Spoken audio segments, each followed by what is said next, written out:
안녕하세요. 글로벌 리스크 체계 조이준입니다. 오늘 제닛 옐런 미 재무장관 소식부터 알려드릴게요. 한국에선 잘 보도가 되지 않았는데요. 옐런 장관이 로이터 통신과 인터뷰를 했습니다. 아직 이제 얼마 남지 않았지만 그 나가기 전에 러시아에 대한 제재를 추가할 것이라는 걸 상당히 강하게 암시했는데요. 그 내용 속에 우리 경제에 큰 영향을 미칠 만한 것들이 몇 가지 있습니다. 특히 중국은행에 대한 제재나 러시아 암흑선단에 대한 제재는 우리 경제뿐만 아니라 환경에도 큰 영향을 미칠 수 있거든요. 이제 그 내용을 알아보도록 하겠습니다. 먼저 옐런 장관은 중국은행과 관련된 우려를 로이터 통신과의 인터뷰에서 말했습니다. 말은 부드럽지만 이 발언은 상당히 센 겁니다. 옐런 장관은 저는 필요한 수준의 증거를 확보한다면 특정 은행에 대한 제재를 가할 가능성을 절대 배제하지 않을 것입니다. 라고 했습니다. 하지만 우린 또한 구체적인 우려를 논의할 수 있는 채널을 보유하고 있으며 때로는 그것만으로도 충분할 수 있습니다. 라고 했습니다. 이 말은 미국은 지금 중국의 작은 소형은행에 대한 제재들은 들어가고 있었거든요. 이제 남은 것은 중국 대형은행입니다. 공상은행, 농업은행, 글로벌 순위에서도 탑에 들어가는 은행들이 아직 남아있는데요. 이미 올 초에도 옐런 장관은 그에 대한 암시를 했었거든요. 그 이후에 중국 은행들은, 특히 중국 대형은행들은 정말 러시아에 대한 거래를 끊었습니다. 그럼에도 불구하고 옐런 장관이 이런 말을 한 것은 아직까지도 음성적으로 중국 대형은행들이 러시아와 거래를 하고 있다는 의심 때문인 것으로 보입니다. 그 다음 문장을 보면 옐런 장관이 왜 이런 말을 했는지 알 수 있는데요. 그녀는 대형 중국은행들에 대한 경고가 효과적이었다고 언급하면서 이들 은행이 달러 기반 거래에서 제재를 받는 것에 대해 매우 경계하고 있다고 덧붙였습니다. 중국 은행들은 제재를 준수하고 있다고 본인들은 주장하고 있습니다. 중국 당국은 이러한 제재의 사용에, 그러니까 달러를 사용하지 못하도록 하는 제재가 매우 심각한 위협이 되며 매우 부정적인 결과를 초래한다는 것을 인식하고 있습니다. 그들은 러시아와의 무역을 원하지만 그들의 은행이 제재받는 것은 원하지 않습니다. 이게 중국 당국은 그렇게 생각하고 있다는 거거든요. 그렇지만 미국은 언제든 제재할 준비가 돼 있다는 것을 옐런 장관이 말한 거겠죠. 만약에 여기서 중러 관계에서 새로운 문제가 생기고 그다음에 미중 패권 경쟁이 벌어진다면 미국은 언제든 중국 대형은행을 제재할 수 있다는 겁니다. 이 경우에는 우리 무역 결제나 여러 가지 문제가 생길 수 있습니다. 다음으로 옐런 장관이 한 말이 어쩌면 우리에게 더 중요할 수 있는데요. 러시아 유가 상한을 더 낮출 수도 있다는 말입니다. 미국과 동맹국들은 러시아산 석유에 대해서 배럴당 60달러의 가격 상한선을 주고 있는데요. 이걸 더 낮출 수도 있다는 건데요. 이렇게 하게 되면 어떻게 되느냐? 러시아의 유령 선단이 더욱더 범람하게 됩니다. 여기서는 저희가 기사에 암흑 선단이라고 했는데요. 제재 대상 국가의 원유나 자원을 비밀리에 운송하기 위해 선박 자동 식별 시스템을 비활성화하고 보험에도 가입하지 않고 석유를 실어 나르게 되는 거죠. 이게 어떤 위험이 있냐면 이 배들이 지나가다가 사고가 난다. 이 배들은 또 음성적으로 움직이기 때문에 감시가 되지 않는 곳에서 움직이는 경우가 많습니다. 그러다 사고가 나면 그 피해는 고스란히 그 주변국들이 떠안아야 되거든요. 제가 이 문제를 거론하는 것은 이 암흑선단이 지나는 가장 대표적인 길목이 대한해협이기 때문입니다. 이 부분도 아직 우리나라에서 거의 보도가 안 됐는데요. 실제 외국의 싱크탱크들이나 외국의 연구기관들이 하는 말입니다. 그러면 제가 왜 이런 말을 하는지 그 다음 기사를 가지고 확인해 보도록 하겠습니다. 다음 기사는요. 러시아 무보험 유조선 대한해협 통과 350% 증가, 환경오염 우려라는 기사입니다. 이게 저희가 10월 달에 쓴 기사인데요. 러시아의 보험도 안 든 그림자 유조선이, 이 그림자 유조선은 아까 말한 유령 선단을 말하는 겁니다. 암흑 선단을 말하는 거거든요. 아시아로 러시아산 원유를 대규모로 수송하면서 충돌 및 기름 유출 위험이 급증하고 있다고 사우스 차이나 모닝포스트가 당시에 보도했습니다.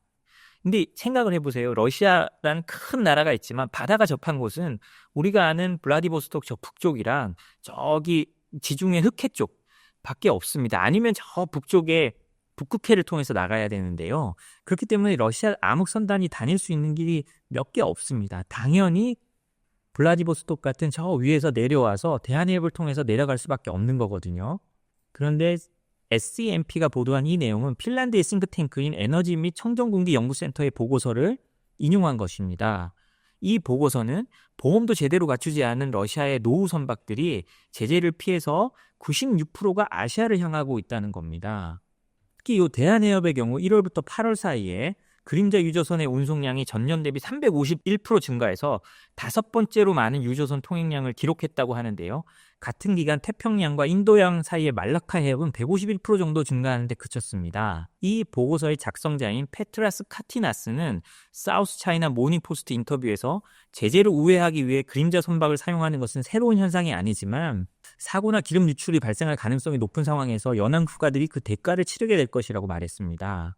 보고서에 따르면 현재까지 294척의 유조선이 세계적으로 러시아 해상 원유를 운반했고요. 50건의 해상 사고에 연루됐습니다. 이미 사고가 나고 있는 거예요. 동남아시아에선 그림자 유조선 관련 기름 유출의 청소 비용이 관광업 등의 피해를 감안할 때 최대 16억 달러에 이를 수 있다고 합니다. 보고서는 또 대한해협을 빈번하게 통과하면서도 적절한 식별번호와 보험 없이 운항하는 한 선박을 거론하면서 이 선박으로 인한 기름 유출 위험이 1997년 일본에서 발생한 나호드카 유조선 사고의 기름 유출 청소 비용 7,100만 달러보다 5배나 클 거라고 예상했습니다. 결국 서방의 그다음에 미국의 제재 강화로 인한 러시아의 그림자 함대, 유령 선단이 늘어나면요. 그 가장 큰 피해는 연안국가, 그중에서도 한국이 볼 수 있는 거죠. 만약에 동해에서 이런 사고가 일어났다고 생각해 보십시오. 우리가 그 피해를 고스란히 떠안아야 되는 겁니다. 더군다나 그 배는 무보험이기 때문에 보험, 청소 비용이나 이런 걸 제공할 수조차 없어요. 그런데 우리는 이런 러시아의 이런 그림자 선단이나 유령 선단이 먼 다른 나라의 얘기라고 생각하고요. 중국에 가고 아니면 인도에 가고 이렇게 생각하지만 그게 아닙니다. 지나가는 길목이 한국이란 거, 가장 많이 지나가는 길목도 한국이란 걸 잊어서는 안 됩니다. 그렇기 때문에 저희가 이 문제에 굉장히 집중해야 되고요. 국제사회가 이 문제를 어떻게 바라보는 것인지에 대해 신경을 바짝 세워야 합니다. 다음 소식은요. 이 러시아 제재가 기업들에게 스치기만 해도 사망이 될 수 있다는 걸 보여주는 대표적인 사례가 영국에서 발생했습니다. 한때 9억 달러에 달하는 가치를 보여줬던 영국의 핀테크 업체가 러시아 제재 관련 기소장의 이름이 한번 나온 이후에 은행들이 조사에 들어가고 이후에 파산에 이르렀다고 합니다. 사실상 그 제재에 관련된 것도 아니고 그 제재 관련 기소장에 이름이 언급됐을 뿐인데 그로 인한 조사가 들어가고 그로 인한 부실 문제가 들어가면서 파산이 된 거거든요. 그만큼 제재 문제란 거는 지금 서구에서 민감한 주제라는 겁니다. 이 핀테크 업체는 영국의 스탠 테크놀로지라는 업체입니다. 중소기업 관련 무역금융을 지원해가지고 성장해왔고요. HSBC, 로이드뱅크 등등 영국의 큰 은행들로부터 다 투자를 받았습니다. 그런데요, 이 핀테크 업체가 파산하게 되는 과정이 무척 드라마틱합니다. 이 핀테크 업체는요, 스탠 테크놀로지는 국제무역에서 자금을 빨리 회전시켜주는 걸로 성장을 했습니다. 그러니까 중소기업들이 어려운 점을 긁어준 거죠. 그래서 설립 초기부터 빠르게 성장했고요. 2022년에는 센터브릿지 파트너스라는 곳에서 5천만 달러를 투자 유치를 하면서 당시 기업 가치를 9억 달러로 평가받았습니다. 시티그룹, 바클레이스 등과 협력하여 글로벌 금융시장에서 입지를 굳혀가고 있는 중이었습니다. 승승장구하던 이 회사가 어떻게 됐냐면 2024년 초에 미국 정부가 공개한 기소장에 스탠의 CEO인 그레그 카포스키의 이름이 언급된 겁니다. 비록 스탠이 직접적 평의를 받은 것은 아니지만 러시아와 관련된 일부 거래가 자금 세탁에 연루되었을 가능성이 제기된 겁니다. 특히 싱가포르 소재 기업과의 거래에서 스탠 자회사가 러시아 국적의 인물과 연결된 자금을 수령한 사실이 밝혀졌습니다. 그러니까 영국의 은행들이 가만히 있질 않았습니다. HSBC 은행이 먼저 조사를 시작했습니다. 스탠은 HSBC로부터 대출을 많이 받았다고 하거든요. HSBC는 스탠에 제공한 대출금을 보호하기 위해서 정기적인 거래 검토를 진행해 왔는데요. 이번 사건을 계기로 더 강도 높은 조사를 실시합니다. 조사를 해보니까 일부 거래가 허위로 보이거나 고객 사칭이 의심되는 거래가 있었다는 겁니다. HSBC는 이를 이유로 이번 달이죠. 최근에 스탠의 영국 자회사 2곳에 대한 관리 절차를 법원에 신청했습니다. 이로 인해 스탠은 사실상 영업 종료에 이르게 되는데요. 지금 홈페이지에 들어가 보면 우리에게 법원에서 관리자를 선임했다 이런 것만 뜨지 정상적인 영업하는 게 뜨질 않습니다. 물론 스탠 CEO는 여기에 대해서 강하게 반발했습니다. 이 모든 혐의를 부인하면서 자신은 조사에 협조했다. 그렇지만 이미 회사는 정상적인 운영이 불가능해지고 이미 홈페이지조차 운영하기 힘든 상황이 돼버렸죠. 이런 스탠의 사례는 지금 해외나 국외가 얼마나 이 문제에 대해서 민감한지를 보여줍니다. 핀테크 산업이 자금 세탁 방지와 제재 회피를 제대로 하지 않을 경우냐 한 방에 날아간다는 거거든요. 이번에는 자금 세탁이나 제재 회피를 했다는 것도 아니라 그 의심에서부터 출발했는데 한 핀테크 회사, 기업 가치가 9억 달러나 보장받았던 9억 달러로 평가됐던 회사가 하루아침에 파산하게 된 것입니다. 이런 핀테크에 대한 문제는 특히 영국이나 북미 선진국에서는 많이 일어나고 있는데요. 핀테크일수록 자금 세탁하고 제재 회피에 정말 만전을 기해야 됩니다. 왜냐하면 사용하기 편리하다는 건 그만큼 나쁜 사람들도 사용하기 편리하고 러시아나 중국의 제재 회피를 하려는 인물들도 쉽게 이용할 수 있다는 거거든요. 그렇기 때문에 핀테크 업체일수록 더더욱 이를 조심해야 합니다. 이제 이런 자금 세탁 방지가 어디까지 갔나를 보여주는 또 다른 기사를 하나 소개할 텐데요. 바로 캐나다입니다. 캐나다는 자금 세탁 방지법을 개정해서 수출입에도 자금 출처를 확인하도록 의무를 부여했습니다. 이제 수출입한다고 그냥 일로 돈을 보낼게요, 받을게요가 아니라 돈을 주는 사람의 자금 출처가 어딘지, 이 사람이 진짜 이 자금을 마련할 만한 사람인지도 꼼꼼하게 확인해야 된다는 겁니다. 캐나다 재무부는 지난 11월 30일 자금 세탁 및 테러 방지 조달 방지법을 강화하기 위해 개정안을 공시하고 의견을 받기 시작했습니다. 개정안에 대한 의견은 이달 말까지 제출할 수 있는데요. 이 의견을 모아서 아마 새로운 개정안을 또 만들거나 그대로 가든지 하겠죠. 이 주요 변경 내용을 보면 이렇습니다. 팩토링, 수표 현금화, 리스 및 금융업체는 자금 세탁 방지법을 준수해야 합니다. 팩토링이란 채권을 매입해 자금을 제공하는 금융 서비스고요. 수표 현금화는 만약 말 그대로 개인 수표를 현금화로 환전해주는 서비스입니다. 리스 및 금융업체, 고급 자동차, 사치품 등의 자산을 리스하거나 금융업을 지원하는 기업도 그 고객의 자금 출처를 알아봐야 하는 겁니다. 그리고 무역에 대해서도 준수사항이 생겼는데요. 수입업자와 수출업자는 캐나다 국경 서비스국에 다음과 같은 정보를 신고해야 됩니다. 상품이 범죄 수익이나 자금 세탁, 테러 자금 조달 및 제재 회피와 관련이 없는지를 명시해야 되고요. 상품이 실제로 수입되거나 수출되고 있다는 사실을 증명해야 됩니다. 이는 한마디로 유령 선적이나 이런 걸 막겠다는 얘기인데요. 한마디로 수출에 있어서도 마치 금융회사처럼 네 고객이 누구냐를 명확하게 따져야 한다는 겁니다.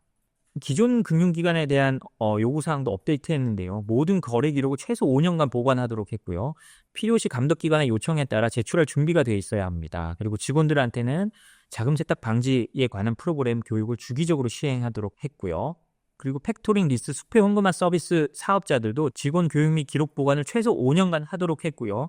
수표 현금화 서비스의 경우 $3,000 이상의 거래 시 신원 확인이 의무화됩니다. 그러니까 우리 보통 1,000만 원 이상 거래하면 한국에서는 금융정보원으로 가고 일단 고액 거래 관련해서 관리가 되는데 캐나다 같은 경우는 이제 수표 같은 경우는 300만 원부터 그런 일이 있을 거라는 겁니다.